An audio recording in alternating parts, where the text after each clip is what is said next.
Olá, bom dia. Estou muito feliz de estar aqui com vocês, de ter a presença de quem está no online. Eu agradeço a presença de vocês, o tempo de vocês. Eu sei que hoje o tempo é o recurso mais precioso que a gente tem. Tem muito conteúdo disponível, muita coisa acontecendo ao mesmo tempo. Então, para quem está aqui, decidida a aprender, decidida a conhecer coisas novas, pessoas novas, eu dou os meus parabéns, porque eu acho que é assim que a gente evolui, é assim que a gente contribui, colabora para a vida das outras pessoas. Eu fiquei muito honrada com esse convite e hoje eu vou falar para vocês sobre inteligência artificial e como a gente separa os mitos da realidade. A Andressa trouxe várias reflexões, assuntos importantes para nós, e eu vou complementar essas reflexões. Antes disso, ela já perguntou quem trabalha com dados. Eu queria saber quem trabalha com IA já. Tem alguém que já trabalha? Você comentou, legal. E quem está entusiasta nessa área? Gostaria de aprender mais? Interessante. Eu vou compartilhar com vocês como eu aprendi IA, um pouco da minha jornada e como eu entrei nessa área. A Andressa e eu temos mais em comum do que eu pensava. Eu também aprendi a programar aos 14 anos. Minha primeira linguagem foi Java. E eu aprendi num livro da Deitel. Eu tive uma infância extremamente simples e humilde. E eu não tinha acesso à internet quando eu aprendi a programar. Morava num sítio no interior de Minas Gerais. E eu fiquei encantada quando eu vi um código, essa conversa com o computador. Eu fiquei fascinada com o poder disso. Então, em 2009, eu entrei em engenharia de computação, já comecei a estagiar, porque já fazia tempo que eu programava. Durante a faculdade toda, eu trabalhei, então foi a minha trajetória toda, ela foi uma dinâmica de prática e estudar e colocar em prática essa fusão. E em 2014, eu me formei, comecei a trabalhar numa consultoria aqui em São Paulo, vim para São Paulo, ingressei no mestrado do IME-USP, e aí foi meu primeiro contato com inteligência artificial na prática, porque eu tinha visto coisa muito teórica durante a faculdade, e parecia tão distante de conseguir usar no mundo real. São cálculos de funções de ativação de redes neurais, que a Andressa até comentou. E no mestrado, eu fiz um sistema de simulação de maquiagem virtual, uma interface 3D. E o mestrado, o foco era na interação humano-computador, na experiência dos usuários. E como uma pessoa que sempre gostou muito de maquiagem, eu queria oferecer uma experiência muito parecida com a experiência real, da maquiagem física.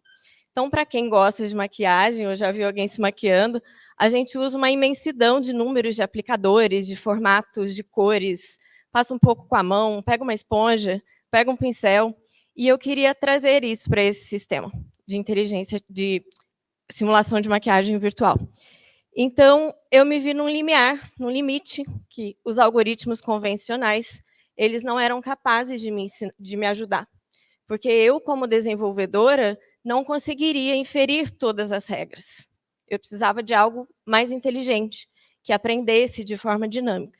E aí foi o meu primeiro contato prático com algoritmos de aprendizado de máquina. E na consultoria, eu comecei a ficar fascinada com essa possibilidade. Porque quem aqui já passou por uma situação que sabe fazer algo, mas não sabe explicar como faz? Bastante, né?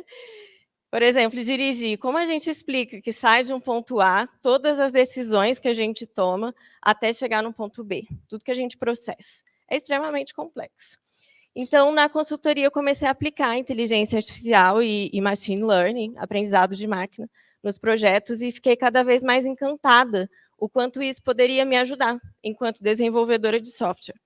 Essa consultoria, ela tinha uma equipe de TI reduzida, então eu acabei assumindo muitos papéis. Eu fazia o papel de desenvolvedora, de pessoa que ia testar, de arquiteta, de líder do projeto, tudo. BI, Business Intelligence, analista de dados, pessoa de ciência de dados, e foi extremamente engrandecedor para que eu pudesse aprender. Então, eu literalmente chutava a bola e corria para o gol, e apitava ainda. E eu comecei a me interessar cada vez mais por essas tecnologias, e como eu sempre fui muito curiosa e gostava muito de entender o que estava acontecendo no mercado, eu comecei a ler artigos que as empresas estavam perdendo muito dinheiro com inteligência artificial. E aí isso deu um nó na minha cabeça, né? Porque eu estava experimentando o potencial positivo dessas tecnologias e, ao mesmo tempo, eu estava lendo que muitas empresas estavam perdendo dinheiro.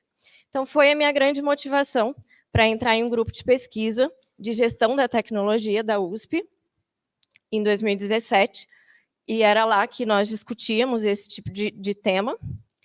E em 2019 eu ingressei no doutorado. O meu doutorado foi sobre a gestão estratégica dessas tecnologias cognitivas. Em 2020 eu saí dessa consultoria e fui para uma empresa do setor financeiro. Como a Andressa comentou, o setor financeiro é muito inteligente. Tudo a gente usa inteligência. Vocês imaginam vocês passarem um cartão de vocês e um ser humano ter que aprovar essa transação?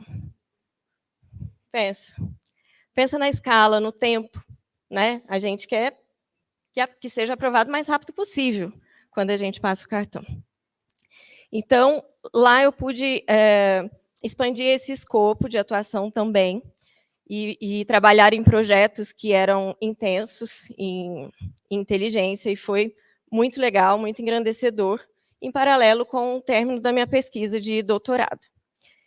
E muita gente me perguntava, não só dentro da empresa, como pessoas que conviviam comigo, que formaram comigo, sobre inteligência artificial. Como que eu faço para usar? O que eu faço para aprender? Por onde eu começo? O que dá para fazer de verdade? Porque tem muita especulação, né? Tem muita... A gente já assiste há muitos anos robôs dominando o mundo, né, nos filmes. Então, eu comecei a criar conteúdo e comecei a me interessar cada vez mais de ajudar outras pessoas a entrar para a área. Porque no começo eu me sentia muito perdida, porque não tinha quase conteúdo que de fato a gente pudesse usar na prática ali em 2014, 2015. Era extremamente desafiador. E essa foi uma grande motivação para, neste ano, eu fundar a X-Tech Education. É uma startup com foco em desenvolvimento profissional e ensino de tecnologia, principalmente voltado para mulheres. Como eu disse para vocês, eu vim de uma infância muito simples, trabalhar com tecnologia, estudar, literalmente transformou a minha vida. Hoje eu tenho conforto, hoje eu tenho liberdade de escolher, por exemplo, abandonar minha carreira CLT e fundar a X-Tech, e eu quero muito trazer isso para outras pessoas. E eu estou muito feliz, até emocionada, de compartilhar isso aqui com vocês. Eu espero que a tecnologia também faça isso por vocês. Bom, eu tenho um projeto importante também que chama Vida. Esse é meu sobrinho. Acho que dá para vocês verem que a minha família gosta pouco de tecnologia. O mêsversário de 5 meses dele tem um código em Python no body. Minha irmã e meu irmão também fizeram computação, também tiveram essa transformação. Hoje têm conforto, evoluíram em suas carreiras.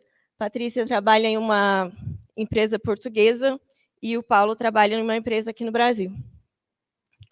Meus pais super felizes de verem essas transformações que a tecnologia trouxe para a nossa família.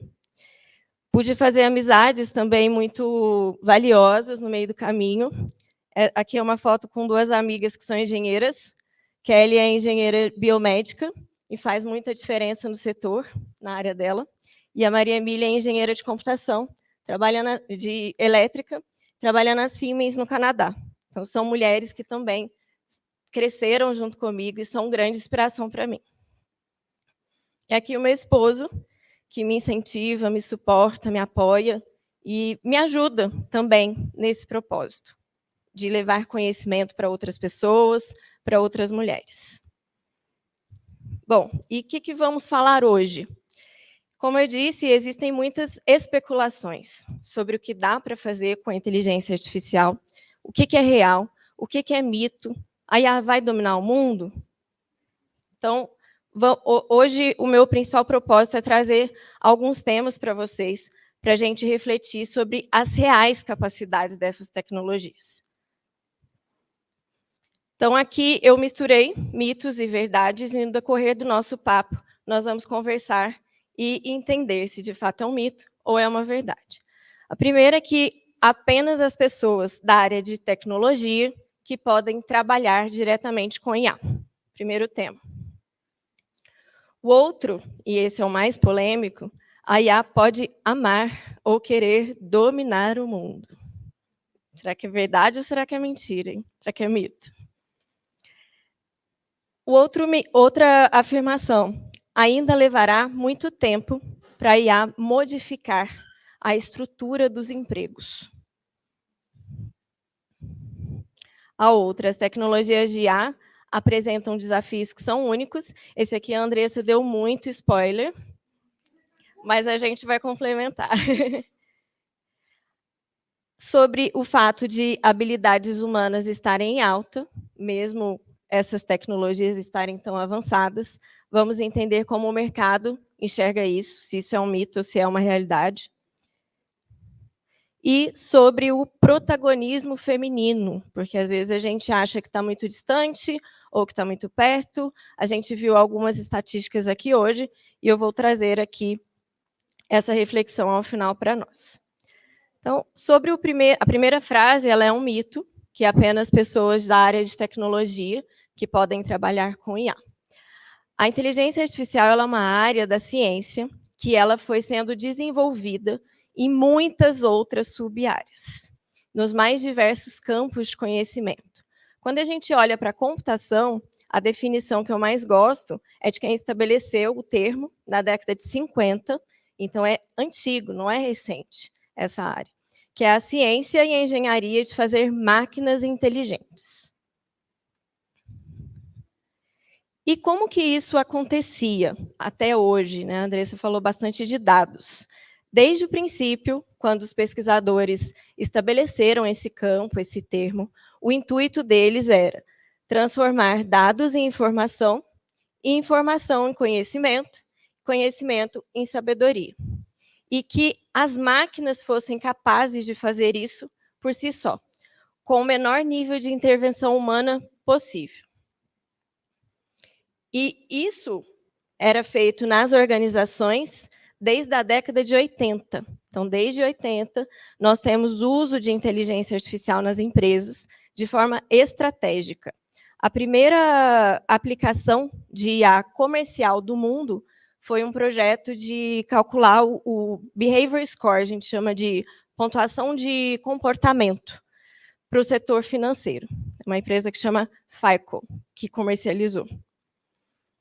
E por que a IA está tão famosa, então, agora, se isso é tão antigo? Os primeiros modelos, né, algoritmos, o que acontecia? Os pesquisadores focavam muito no funcionamento, mas tinha pouca variedade e volume de dados. Eles não eram suficientes para fazer algo realmente voltado para a prática do mundo real.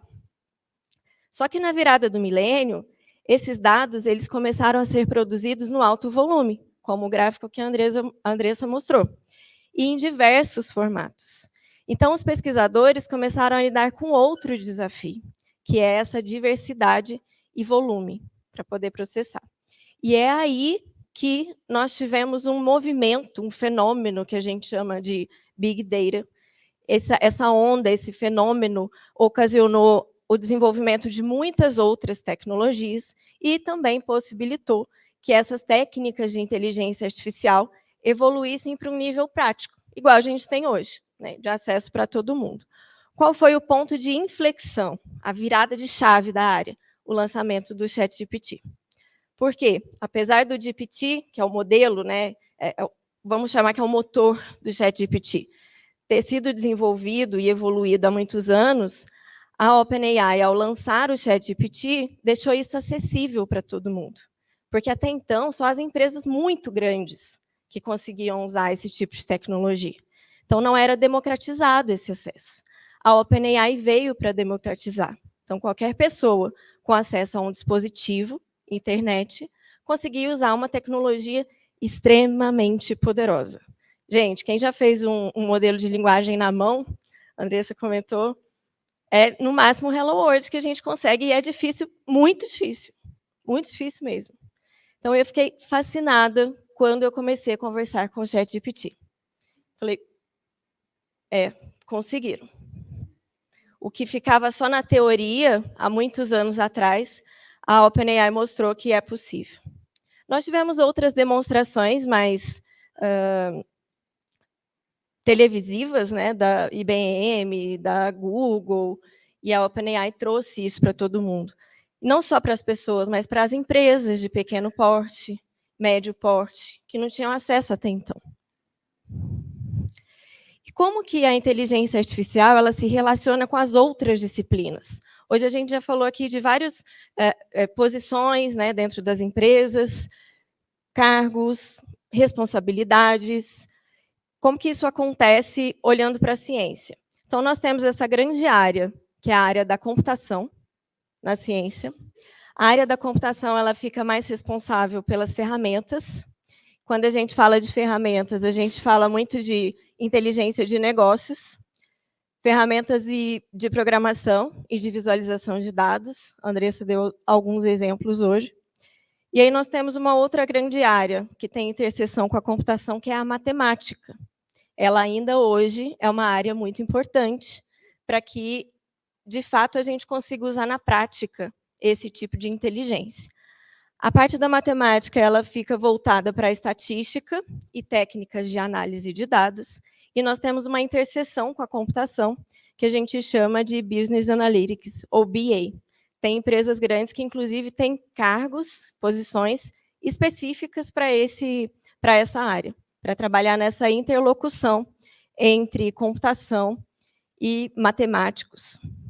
E aí nós temos a outra área que é extremamente importante, que é o conhecimento de domínio. O que significa isso? Todas as pessoas de qualquer área, saúde, esporte, agricultura, qualquer área que vocês imaginarem, podem e vão, na verdade, a gente precisa dessas pessoas contribuindo para que nós tenhamos essas soluções inteligentes. Vocês imaginam construir um modelo de inteligência artificial para detectar doença sem o auxílio de um médico? Não tem como. As pessoas de tecnologia não são capazes de validar essas saídas, validar o que precisa ser considerado para construir esses modelos. E isso vocês podem pensar nas mais diversas profissões, nas mais diversas áreas. Agricultura. Hoje a gente tem máquinas extremamente inteligentes para a agricultura. E como que as pessoas de tecnologia vão entender, por exemplo, qual é a cor adequada para uma plantação de milho, para entender o que vai fazer lá no solo? A gente precisa de alguém que entenda disso. Então, é um mito, sim. A inteligência artificial ela precisa das habilidades humanas nas mais diversas áreas. Então, todo mundo, eu acredito muito nisso. A Andressa trouxe no âmbito da educação, eu acho que a gente pode estender para um âmbito da sociedade. A sociedade está mudando. Tudo está sendo modificado. A gente já começou essa revolução. Pode parecer que não, mas já. Então, todas as áreas serão afetadas. E aí a gente tem a ciência de dados como elo central dessas três grandes áreas, e a inteligência artificial participando de todas as partes aqui, e fazendo com que essas conexões fiquem cada vez mais inteligentes e menos dependentes do ser humano. E aí nós vamos para o mito polêmico, que é a IA pode amar ou querer dominar o mundo.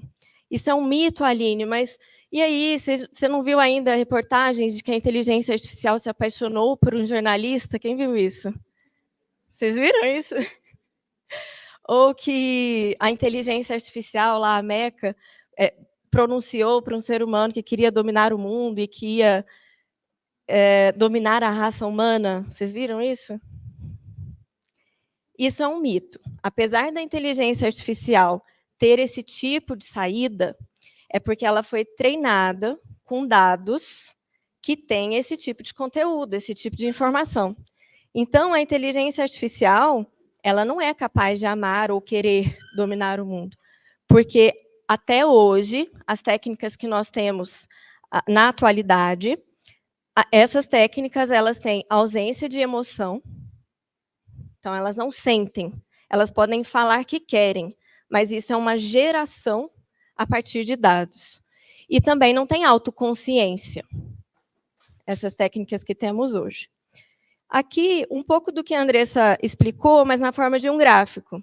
Então, na década de 50, nós tínhamos a inteligência artificial clássica, que dependia muito do ser humano. O ser humano tinha que inferir todas as regras. Então, por exemplo, se uma transação de pagamento custar R$100, então faça tal coisa. Se não, faça outra coisa. Esse é um exemplo básico, mas a gente pode expandir essas regras. Então, o ser humano tinha que definir.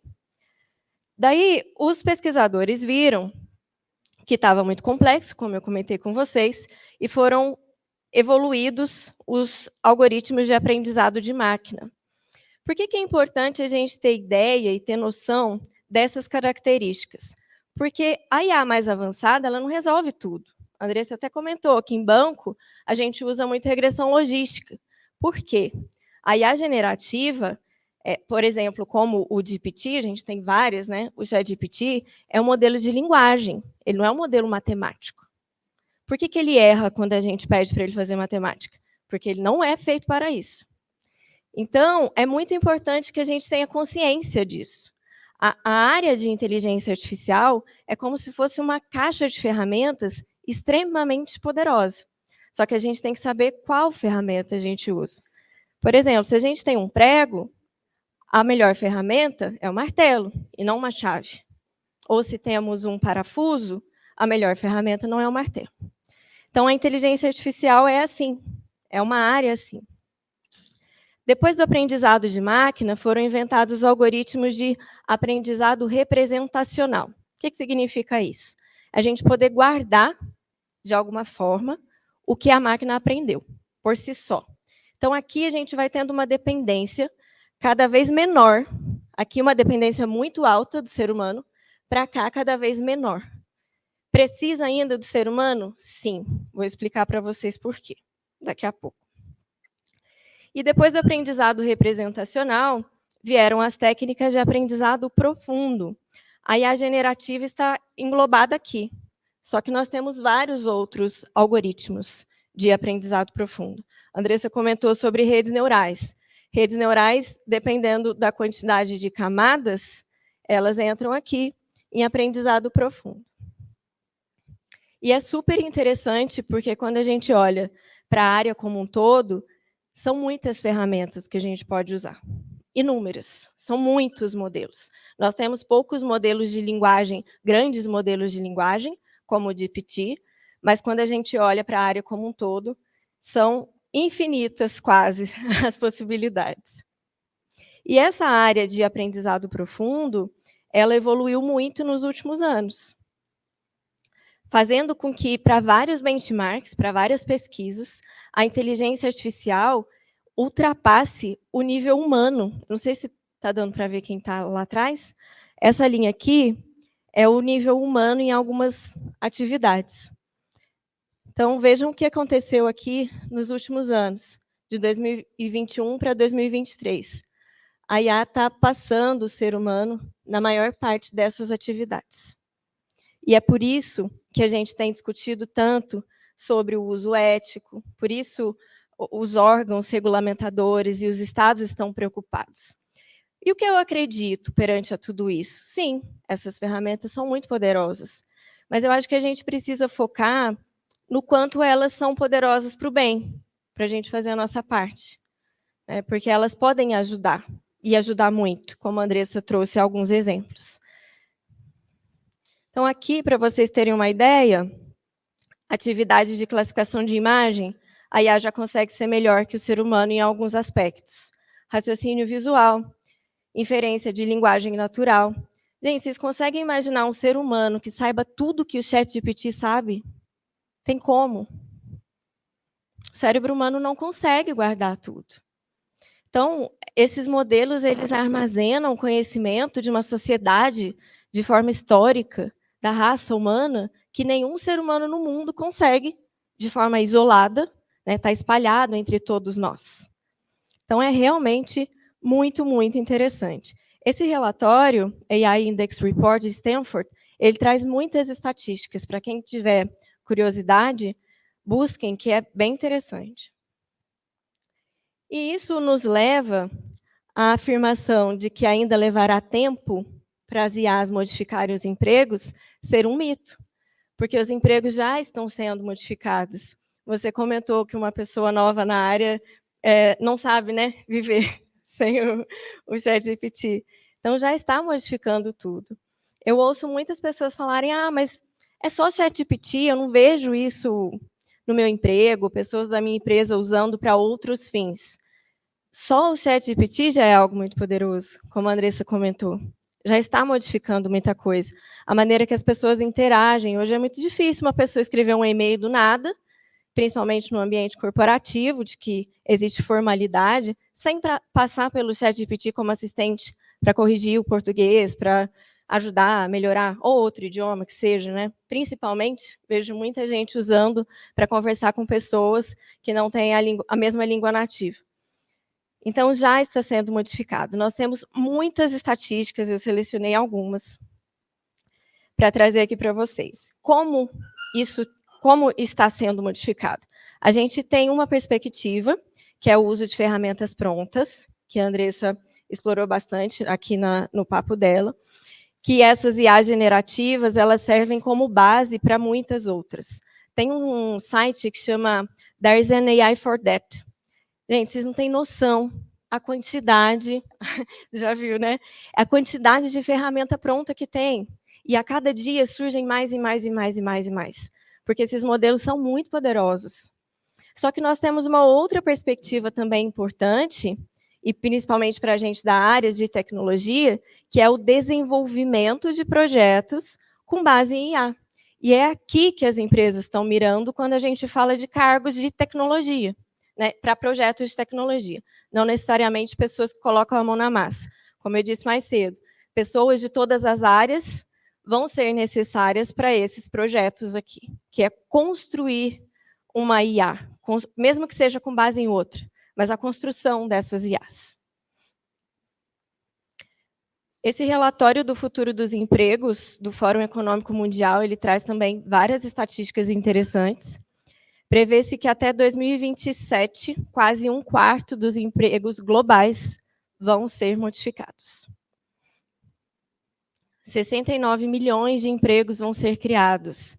Muita gente me pergunta, principalmente os programadores, e aí, Aline, você acha que a inteligência artificial vai roubar os nossos empregos? Eu vejo muito um movimento de que a demanda está muito alta. Vou trazer uma estatística sobre isso. Então, muitos empregos estão sendo criados. Há 10 anos atrás não existia, em ampla escala, como nós temos hoje, engenharia de prompt. Mesmo cargos de ciência de dados não era tão comum como a gente tem hoje.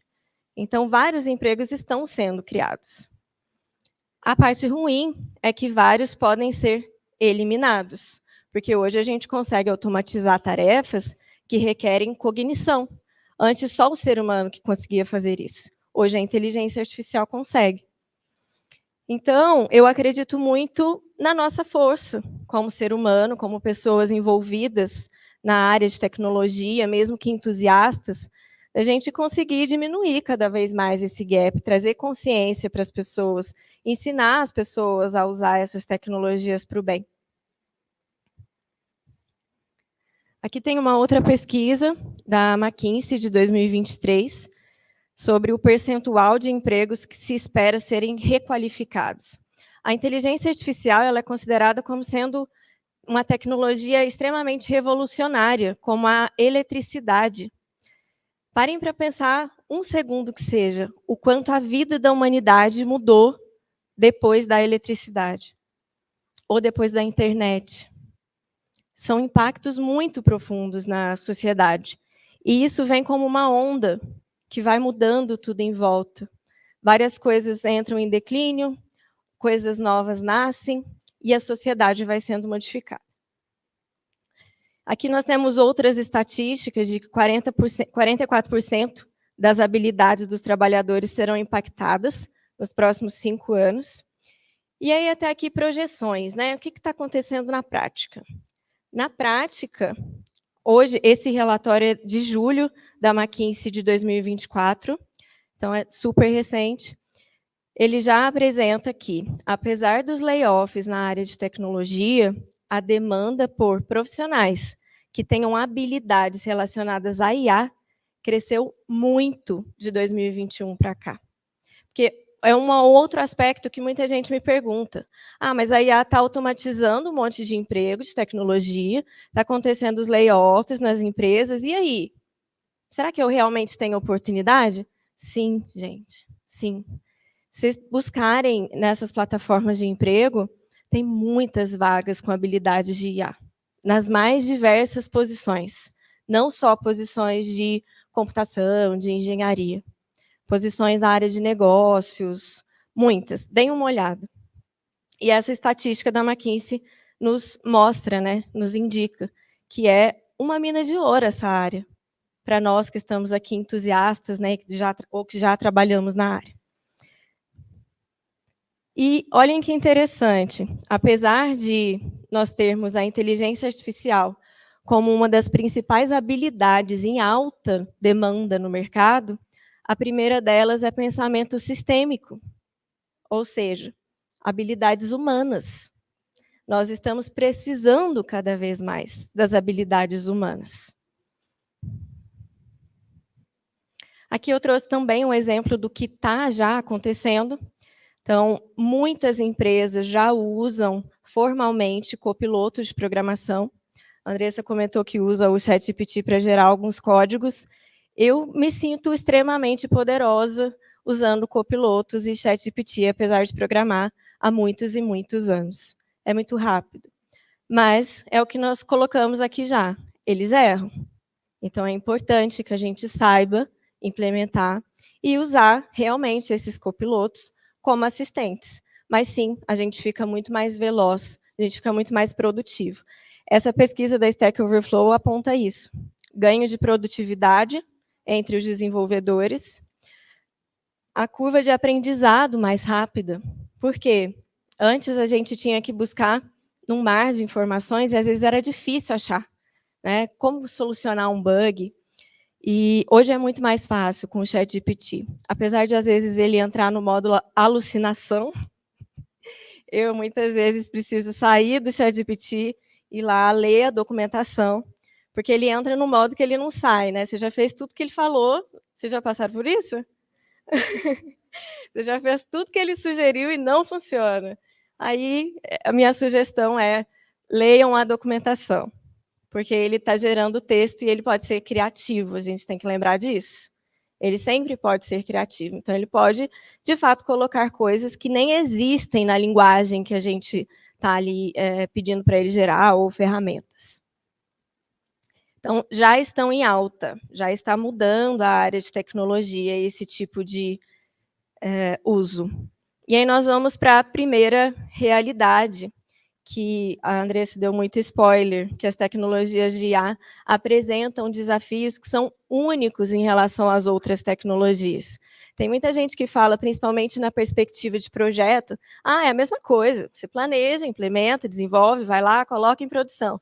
Gente, não é a mesma coisa, não é. São muitos os desafios que a gente precisa lidar quando a gente desenvolve projetos dessas tecnologias. Que tipos de desafios? A Andressa trouxe algumas coisas, mas vejam só, o Papa vestido com uma roupa nada usual. Fotos falsas do Trump sendo preso, com nível de realismo extremamente alto. Alertas de deepfakes, empresas caindo em golpes milionários, com avatares gerados por inteligência artificial, se passando pela liderança dessas empresas. Então, são muitos os desafios que nós vamos enfrentar como sociedade, mas dá para a gente usar para o bem. Tem também um documentário, Explorando o Desconhecido, Robôs Assassinos. Já viram? Quem aqui já viu?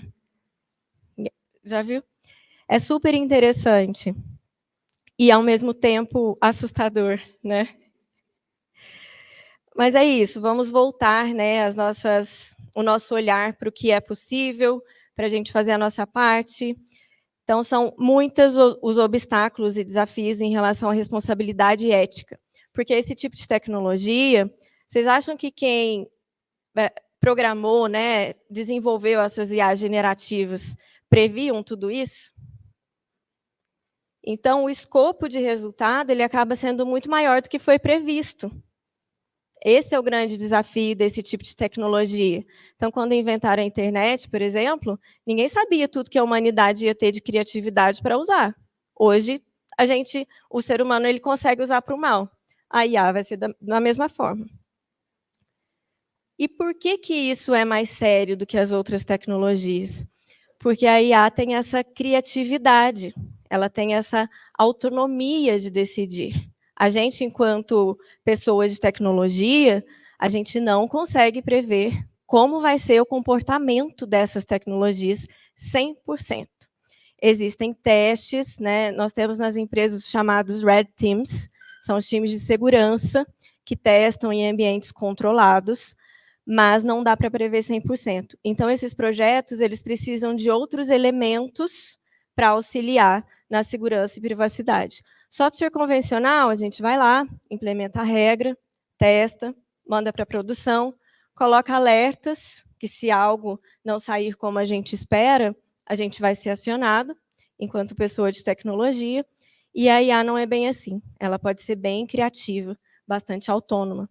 Tem várias reportagens sobre empresas que tiveram que descontinuar as IAs, né? E isso pode acontecer. Então, é importante a gente ter consciência para quando a gente for desenvolver esses projetos ou usar o ChatGPT, por exemplo, termos essa noção de colocarmos a nossa habilidade humana de senso crítico em ação junto com essas tecnologias. E também temos a questão da complexidade técnica. Vocês já viram o código de um modelo, por exemplo, de uma rede neural? 5 linhas de código. A gente constrói uma rede neural. Esse não é o mais complexo. A gente já tem bibliotecas que fazem isso para a gente. O complexo são os entornos. Que tipo de entorno, né? Os dados, eles podem estar inadequados ou enviesados. Então, se nós, por exemplo, dando um exemplo muito básico, se nós quisermos construir um modelo para classificar formas geométricas, e nós treinarmos esse modelo com algumas formas apenas, ele pode ser enviesado quando a gente apresenta uma nova forma. Então, esse modelo ele não viu ainda esse tipo de dado. Esse é um exemplo de viés. O outro aspecto, como eu comentei com vocês, é a complexidade de validar todos os resultados possíveis. Nesses modelos de inteligência artificial, a gente não consegue fazer isso, né, nesses mais avançados de tecnologia cognitiva. Não dá. A gente não tem nem números para calcular a quantidade de possibilidades dessas decisões da inteligência artificial. O último GPT, ele tem bilhões de parâmetros. Nenhum ser humano vai conseguir explicar isso. Então, é extremamente complexo, tecnicamente também. E também temos as questões dos desafios relacionados ao contexto. Esses modelos, eles não são isolados de tudo. Nós temos os ecossistemas de software, nós temos essa questão de recurso computacional que a Andressa colocou. Então, não é só o preço, o valor investido em recurso de hardware, né, computacional, para treinar o modelo, nem só para ele decidir.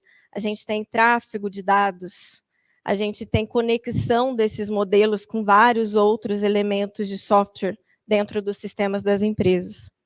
Isso também é complexo. E aí nós vamos para outra realidade, que eu também já dei spoiler, é que as habilidades humanas estão em alta. Mas por quê? Por que elas estão em alta, além disso que a gente já conversou?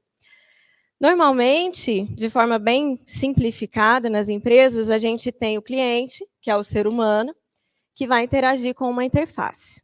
Ou seja, via computador, ou celular, ou qualquer outro dispositivo. Essa interface ela é apenas um pontinho do ecossistema de software dessa empresa. Nós temos vários outros elementos. Elementos que são desenvolvidos e gerenciados por seres humanos também, desenvolvedores e pessoas de outras áreas. E aí nós temos várias outras características nessa arquitetura desses sistemas. Nós podemos ter modelos de classificação, que é a parte mais matemática que eu comentei com vocês. Nós temos, aliás, serviços de gestão de dados. Então, nada acontece hoje se a gente não tiver dado. Como eu mostrei lá na pirâmide, o dado é a base de tudo. Nós podemos ter integração com outros modelos. Então, hoje a gente consegue usar os algoritmos de GPT via API da OpenAI. O GPT-2 ele é código aberto, então dá para a gente treinar também com uma infraestrutura própria, mas é bem complexo e caro. E é super simples de fazer essa integração.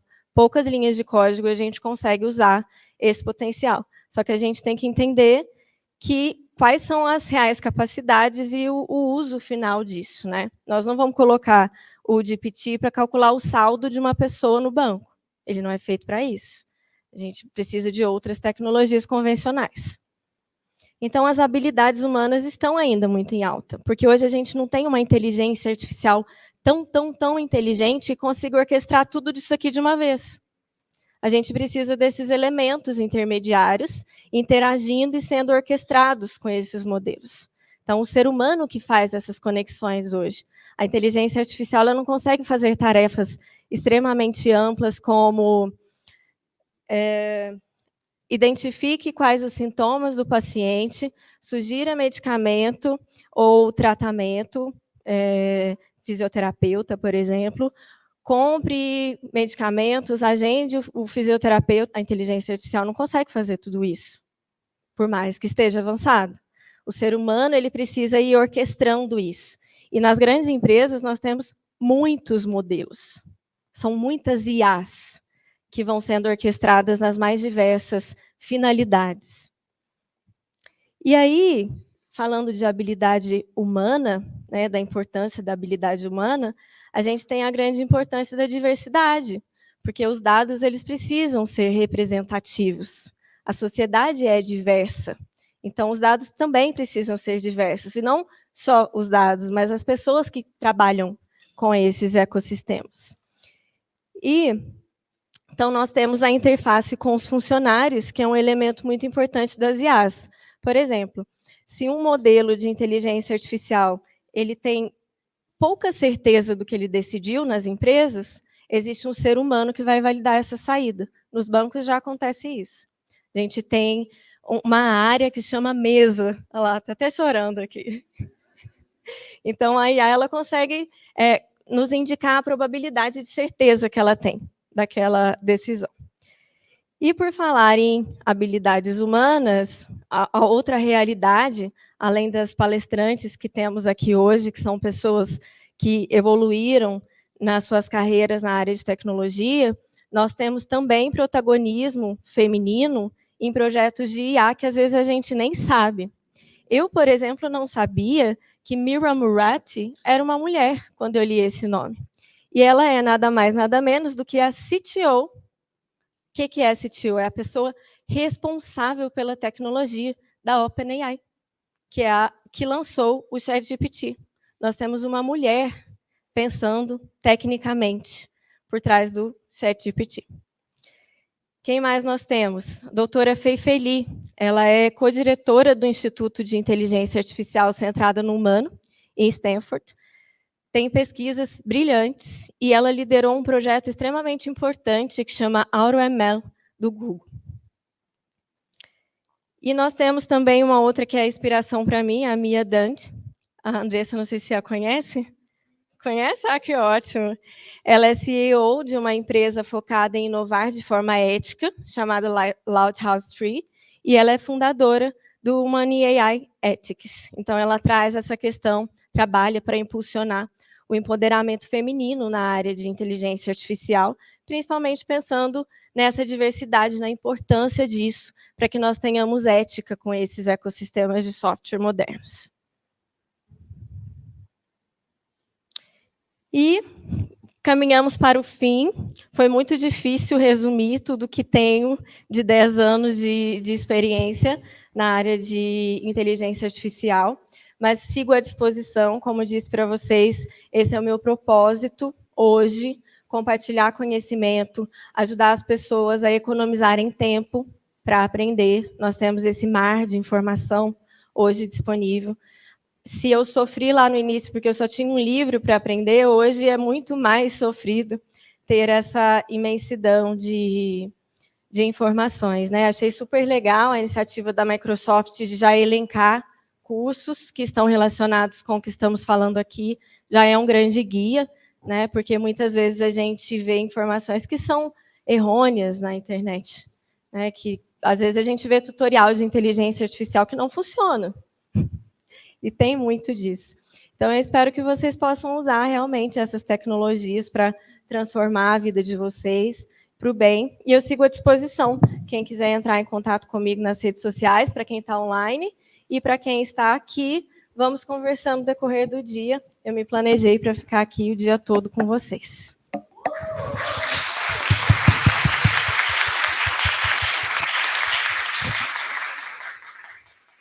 Aline, tem uma pergunta online da Isabel Mendes. Ela diz, como a academia está acompanhando esta evolução frenética da IA? Nós temos movimentos distintos, né? Nós temos o movimento da academia enquanto pesquisa, por exemplo, programas de iniciação científica, mestrado, doutorado, que já estão extremamente avançados. Então, lá em 2013, 2014, eu via já muita coisa nos laboratórios que ainda nem tem na sociedade. E nós temos o outro movimento, que são dos cursos de graduação. Eu acredito que, para cursos de graduação, sem olhar para a pesquisa, as disciplinas ainda estão muito distantes. Por quê? Essas tecnologias estão sendo atualizadas de uma forma, assim, exponencial. E os programas das faculdades, eles têm que seguir diretrizes do MEC, da CAPES, e para seguir todas essas diretrizes leva tempo. Esse tempo, hoje em dia, ele está mais lento do que o avanço da área. Aí entra a importância dos cursos online, né, de contatar pessoas que estão trabalhando na área, para que a gente tenha essa fusão. E eu acredito que, sim, é muito importante. Eu fiz faculdade, fiz mestrado, fiz doutorado. Eu acho que esses programas dão uma base muito boa. Mas para a gente viver, para a gente trabalhar, eu acredito nessa associação. Tem uma pergunta aqui? Opa, mais uma agora. Aí a gente precisa seguir o horário. Quem quer falar primeiro? Oi, meu nome é Ana Santos. Eu estou ali no meio da intersecção que você falou de Business Analytics, e é o que eu mais gosto, e a gente precisa estar antenado em tudo. Só que, como você mesma comentou, tá exponencial. Como que a gente consegue filtrar o que faz sentido a gente aprender do que é balela ou, de repente, não vai alavancar? Olha, eu acredito muito, estávamos até conversando aqui hoje mais cedo, o mundo real ele é muito multifacetado. Cada empresa passa por um desafio, cada pessoa tem os seus skills, os seus propósitos. E eu acredito muito nessa interseção do que as empresas estão procurando, às vezes no lugar que vocês já trabalham, e o que vocês mais gostam. É impossível dar conta de tudo e saber tudo e ser especialista em tudo.